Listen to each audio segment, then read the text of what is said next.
Raiko González, nous sommes très heureux de vous accueillir dans cette série d'interviews sur la manière dont les différents pays de la Méditerranée ont été confrontés à l'épidémie de Covid-19 et ont lutté contre elle. Je dois dire, quand on regarde les chiffres bruts, on est quand même assez effrayé par les chiffres espagnols. Je prends ceux de ce matin, mais j'imagine qu'ils sont à peu près justes. L'Espagne arrive en 6e pays par la gravité de la mortalité, après les États-Unis, bien sûr, le Royaume-Uni, l'Italie, le Brésil et la France. Mais quand on regarde les chiffres par million d'habitants, alors l'Espagne est le 3e pays au monde, après la Belgique et le Royaume-Uni, et ça, malgré un confinement qui a été, si j'ai bien compris, beaucoup plus dur que le confinement français, et un déconfinement qui est beaucoup plus progressif que le déconfinement français, puisque je crois les écoles ne seront ouvertes en fait qu'à la rentrée en septembre. Donc, ce que j'aimerais pour commencer, c'est que vous fassiez peut-être un bilan de la pandémie en Espagne et puis qu'on évoque un peu la stratégie qui a été suivie par les autorités sanitaires et politiques espagnoles, compte tenu de l'état du système de santé, j'imagine, comme un peu partout. Oui, en fait, premièrement, je dirais que la question pourrait être divisée en deux.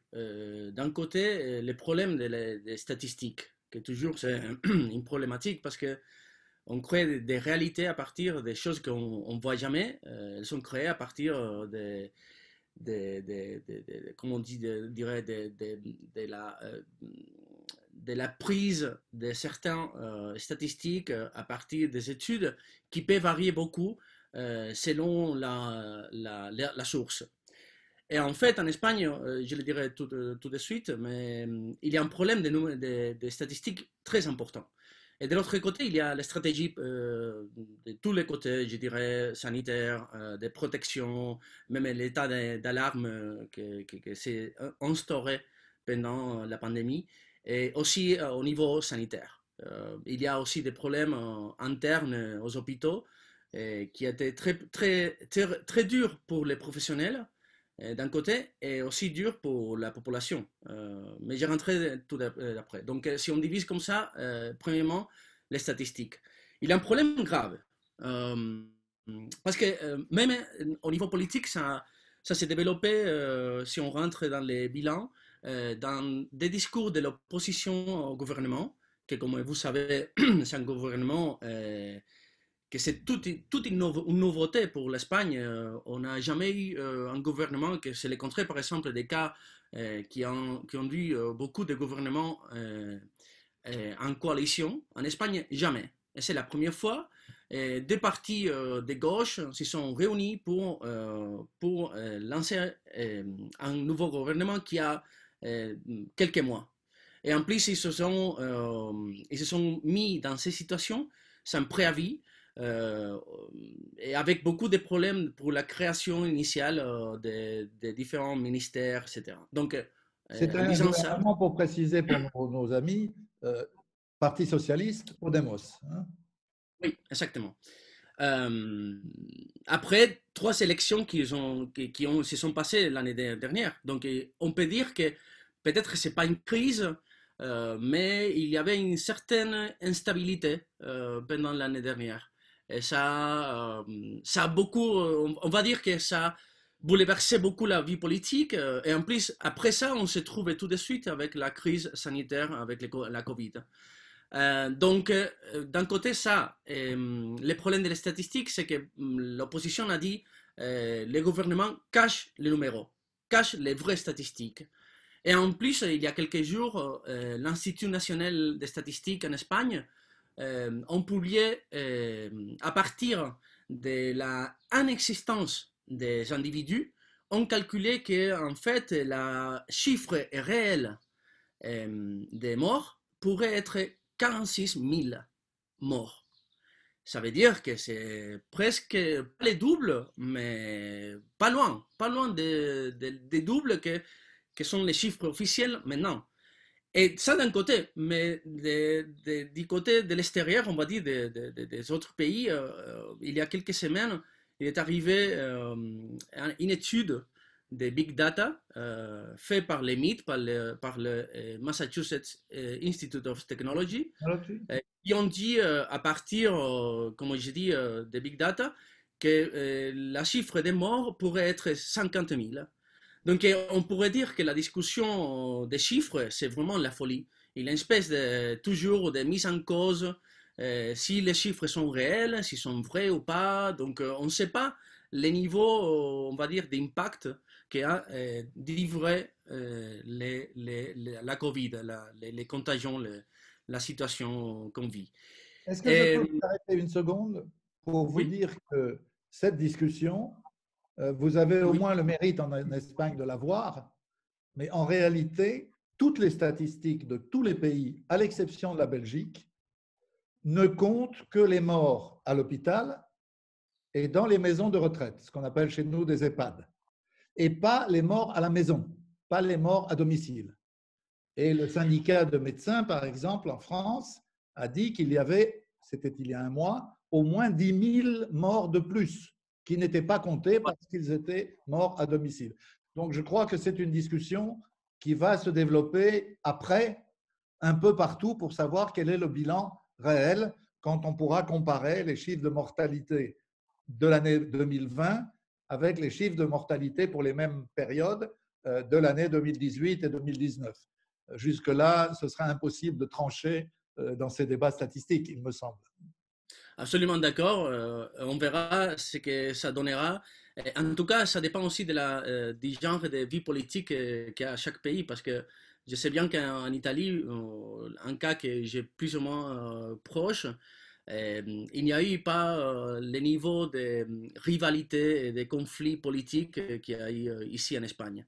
Ici, vraiment, ça a été même très, très problématique pour les gouvernements de renouveler à chaque fois, parce que par loi, le gouvernement devait renouveler l'état d'alarme qui restreint les mouvements des personnes, les libertés, etc. Ils ont eu vraiment des grosses problématiques pour réussir à la renouveler dans les parlements. Parce Mais que quelle a été la stratégie des autorités? Parce que vous savez certainement que dans les pays qui ont réussi à juguler l'épidémie, comme la Corée, comme Hong Kong, comme le Vietnam, comme Taïwan, etc., Autriche, d'une certaine manière, la République tchèque, la Slovaquie, on a testé, ensuite on a confiné les malades et on a protégé les personnes saines. Qu'est-ce qui s'est passé en Espagne? Comment les autorités ont construit leur stratégie? la première phase, avant que l'état d'alarme s'était instauré, c'était quand on a su les données de l'Italie. Il y a eu vraiment une espèce de tranquillité très surprenante, parce qu'en plus, on sait bien que les rapports entre l'Espagne et l'Italie sont forts. Il y a des rapports très forts, évidemment. Il y a beaucoup de gens, des Italiens qui habitent en Espagne. Et contrairement, on sait qu'en Italie, il y a beaucoup d'Espagnols qui voyagent tout le temps, donc les contacts sont constants. Et le gouvernement espagnol, ils ont fait comme si rien ne s'est passé. Euh, Au moins les premières 2 semaines, plus ou moins. Je crois que c'était environ le 14 mars, quand la chose a vraiment changé d'un jour à l'autre, quand on a commencé à voir certaines données de ce qui s'est passé en Espagne, et le gouvernement a tenté de varier pour un confinement très fort, très restant. Mais ça, on va dire aussi qu'il y a un problème, pas seulement politique, mais aussi social. On sait bien que dans l'Europe, on va dire, notre idéologie comment dire, partagée comme société européenne, occidentale, ça serait de mettre l'emphase, mettre l'accent sur l'individu, tandis que la société, c'est un deuxième niveau. La société ne doit pas restreindre l'individu. Et en Espagne, en plus, il y a aussi des styles de vie qui se sont mis en question, en cause. Parce qu'avec le confinement, on ne peut pas sortir, il fait du beau temps, c'est une banalité, mais c'est la réalité aussi. Et beaucoup de gens se sont manifestés en contre. beaucoup de gens se sont manifestés en contre du gouvernement parce qu'ils pensaient que c'est comme attaquer vraiment l'essence d'être espagnol. Ça, c'est, je ne sais pas si vous avez vu les images, mais il y a eu des manifestations quelques semaines répétées en plus, des gens même qui disaient que le gouvernement faisait une espèce de conspiration et que le coronavirus, il n'existait pas. Et ils arrivaient à dire ça. Et il y a des images en Espagne où des manifestants se sont mis devant les hôpitaux pour empêcher que les ambulances rentraient dans les hôpitaux. Donc je veux dire, il y a eu aussi un discours sur la compréhension de la vie sociale qui était en choc avec les politiques établies par le gouvernement. On Donc en pourrait dire Espagne, c'est vraiment... une forme aiguë de complotisme. Exactement, un complétisme de conspiration, de complotisme, une logique qui s'était vraiment développée dans les partis d'extrême droite et de droite, tous les deux. Et tous les deux, vraiment, il y a des cas surprenants quand ils disent que c'est une invention, que ce qu'il faut faire, c'est la politique de Donald Trump, de liberté, parce que sinon, on va aller dans la ruine économique, c'est pas possible, etc. Donc, ça a été vraiment problématique et très difficile, très dur, pas seulement au niveau politique, au niveau des discours parlementaires et tout ça, mais aussi au niveau social, voir dans la rue les manifestants. Et aussi, il y a eu sur les terrasses de chaque domicile en Espagne, il y a eu aussi un conflit parce qu'il y avait des manifestations à 8 heures dans lesquelles les gens applaudissaient simplement. Et, tandis qu'à 9 heures du soir, il y a eu aussi des gens qui se mettaient à faire des bruits contre le gouvernement. Donc il y a eu tous les deux manifestations tous les jours. Il y a une espèce de conflit, si c'est vrai ou pas, qu'est-ce que c'est l'essence de l'Espagne, parce qu'avec aussi le gouvernement a eu des problèmes pour faire des pactes avec les partis indépendantistes qui sont très forts dans le Parlement espagnol. Sauf quelques exceptions, tous les états d'alarme se sont renouvelés grâce aux indépendantistes. Donc il y a toujours les problèmes politiques, sociaux, d'identité mis en cause par la situation actuelle. Mais au total, l'impression qu'on a eue de l'extérieur, évidemment, c'est que le confinement, même très dur, a été relativement bien observé en Espagne. On ne Oui, peut pas dire oui. comment dirais-je, que la Movida est gagnée contre le confinement. Non, non, non. Mais je dois dire aussi en répondant à votre question, Dominique, que aussi il y a quelques jours qu'on a ouvert des différents, on l'appelait des escalades. On a utilisé beaucoup les vocabulaires, les lexiques belliques de guerre. Et, et en fait, maintenant, on fait des promenades à Madrid et on voit les gens qui se sont mis dans les terrasses en faisant semblant que rien ne s'est passé, que la vie est normale, qu'on peut être en train de prendre des bières comme ça, sans des masques, rien du tout. Et voilà, ça, on se surprend, vraiment, je suis surpris de l'effet de tranquillité et de normalité qu'on a eu quand vraiment on sait bien que c'est pas comme ça du tout. Parlons un tout petit peu, si vous voulez bien, des conséquences économiques et sociales de la pandémie, parce que l'Espagne sortait à peine d'une crise qui a été une crise très longue et très profonde, peut-être plus profonde qu'en France. Comment les choses se présentent aujourd'hui? C'est-à-dire quel est le risque de chômage, le risque de remise en cause du statut social de millions et de millions d'Espagnols? Et il y a comme toujours les prévisions dans cette situation sont vraiment compliquées hein, et en plus au niveau économique, on a vu que d'après le gouvernement, on a dit que les PIB, je ne sais pas comment on dit, les PIB, les produits intérieurs bruts, Produit intérieur les brut, PIB, oui. ouais, en Espagne allait tomber en 9%. Tandis que l'Union européenne lançait des prévisions sur les 12%, qui à la fin sont des différences très importantes. on a vu le gouvernement espagnol en disant que le chômage allait, dans l'année prochaine, allait arriver à les 20% de la population active, tandis que l'Union européenne élevait aussi les possibilités à 25-26%. C'est vraiment des questions que si on ne maîtrise pas les méthodes pour arriver à certaines conclusions ou certaines prévisions, c'est difficile de dire on va faire comme ça ou on va faire comme ça. Et même entre les économistes, on a eu des grosses différences entre les uns et les autres. C'est vrai que les moments en Espagne, on va dire que les développements des dernières années, c'était très positif. En plus, on sait bien que les PIB étaient en développement constant dans les dernières années. Et ça semblait que l'Espagne allait bien. Depuis, je crois que depuis 2014-2015, la situation était vraiment changée. Et c'est clair que maintenant, Après une crise très dure, ouais, après une période de crise très dure. exactement. Et le problème maintenant, c'est comment on va ressortir d'une deuxième crise dans des situations imprévisibles, parce qu'on ne sait jamais si le coronavirus finit ici, ou probablement il y aura une deuxième onde de contagion.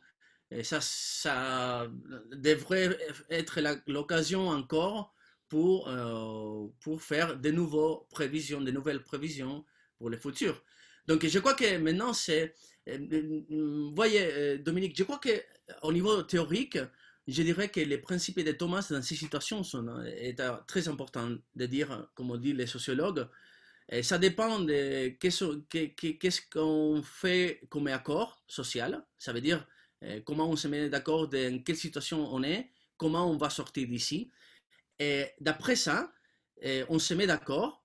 Un jour que l'accord est fait, donc après les conséquences seront réelles, même si l'effet dont on se met d'accord, il n'a pas existé. Et ça, c'est clair. Et je crois qu'en Espagne, en Europe, et surtout dans le sud de l'Europe, il y a un sens de communauté qu'il n'y a pas dans les nord de l'Europe.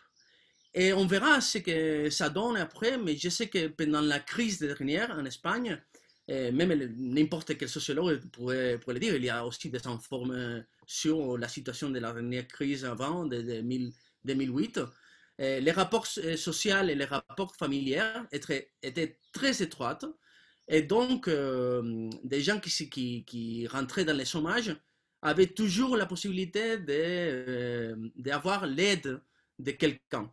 Et ça, c'est un sens de communauté très, très fort. Et je crois que maintenant, je dirais, c'est une prévision à moi, les modèles économiques basés instaurés sur l'empire américain, je ne sais pas s'il est en train de tomber, mais le coronavirus a fait voir que les communautés ou les sociétés qui ont un sens d'être ensemble, comme on dirait Sennett, non, l'idée de l'être ensemble, des rapports, des coopérations, etc., comme dans les sociétés asiatiques, ont plus de possibilités de survivre à la situation que les sociétés ultra-individualistes. Ce que vous dites est sans doute valable de beaucoup de sociétés méditerranéennes, où les familles ont un rôle d'absorption de la crise. La Grèce a survécu à une situation épouvantable avec la Troïka, aussi parce que cette capacité des familles à absorber les difficultés, notamment des enfants ou des petits-enfants,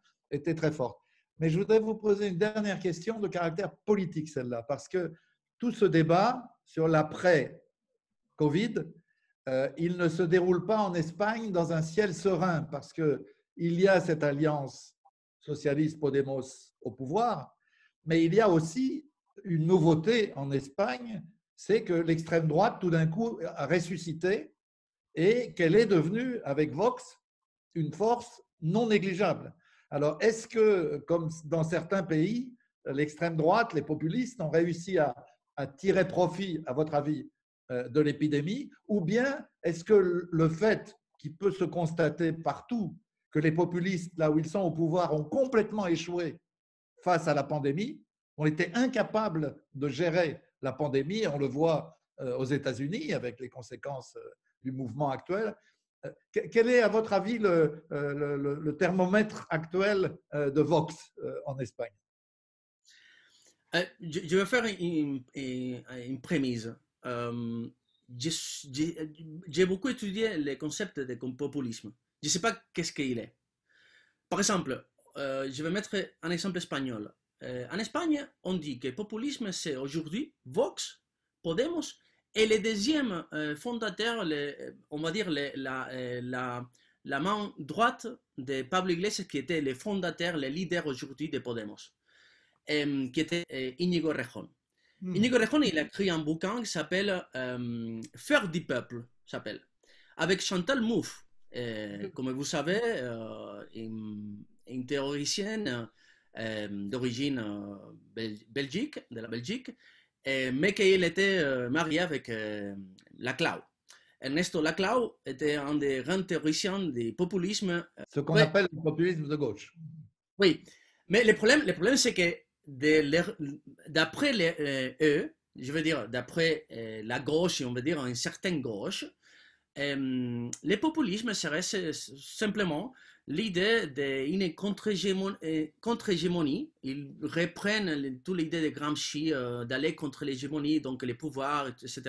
Et donc il faut faire un nouveau discours séducteur, etc., dans lequel il faut changer tous les vocabulaires. Par exemple, Íñigo Errejón, il dit les termes comme patrie, que normalement ils étaient un vocabulaire de droite, il faut les faire rentrer dans notre discours. Il faut les renouveler, les changer le sens des paroles. Ça, c'est un mouvement, on va dire, rhétorique, parce que les populismes là, ils s'assument en plus qu'ils sont des populistes, mais quand même, ils disent il faut changer les idées, les concepts, établir une division idéologique comme ça, en termes patrie, nation, etc. Et tandis que de l'autre côté, jamais Vox accepterait qu'ils sont des populistes. Tout au contraire. Ils disent que la vérité. Ils ne disent que la vérité. Et donc, Vox, il s'est trouvé à être, on va dire, accusé de populisme sans l'accepter. Le terme populisme est vraiment dangereux parce qu'à la fin, si on peut définir un populisme comme quelques mouvements différenciateurs dans différents mouvements de droite ou de gauche, ça pourrait être seulement la définition que donnait un grand théoricien allemand, de dire c'est un parti qui dit d'être la représentation parfaite de tout un peuple. Abandonnons la discussion sur populisme de gauche, de droite, parce qu'il nous reste que 3-4 minutes. Ah, oui. Disons simplement, oublions cette discussion qui est très importante, évidemment. Est-ce que l'extrême droite, que représente Vox, qu'il le veuille ou non, c'est le mouvement de l'extrême droite issu du franquisme, de la phalange, ressuscité sous une forme nouvelle avec force, est-ce qu'ils ont profité, à votre avis, de la crise ou bien ils ont eu de grandes difficultés à se positionner dans cette pandémie? Je crois qu'ils sont arrivés en toi à un niveau maximum des représentants dans le Parlement. Je ne crois pas qu'ils vont développer, même si ils font des grandes manifestations, parce qu'en plus, c'est le style de l'extrême droite, non? Des grandes manifestations.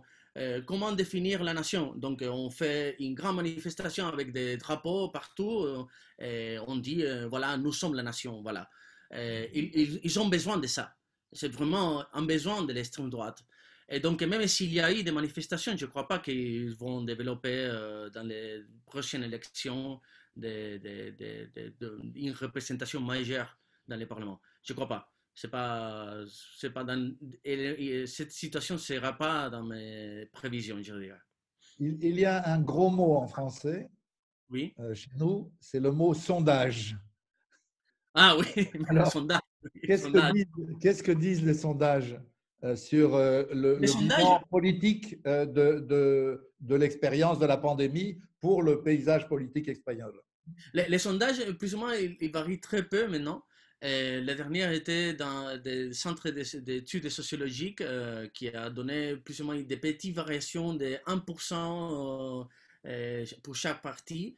Mhm. Mais en tout cas, Vox, comme parti, il n'augmentait pas, en tout cas. D'accord. Donc voilà. Je crois pas. Ça pourrait être comme un châtiment contre le gouvernement et que tous les votants décident de voter Vox, Mhm. tandis que les PSOE, ça peut arriver. Tout peut arriver, mais dans ce moment, je dirais que c'est impossible. Vraiment Donc, impossible. l'équipe au pouvoir, cette alliance Podemos-Parti socialiste, a relativement bien réussi politiquement à gérer la crise. Par le moment, oui. Par le moment, oui. Par le moment, oui.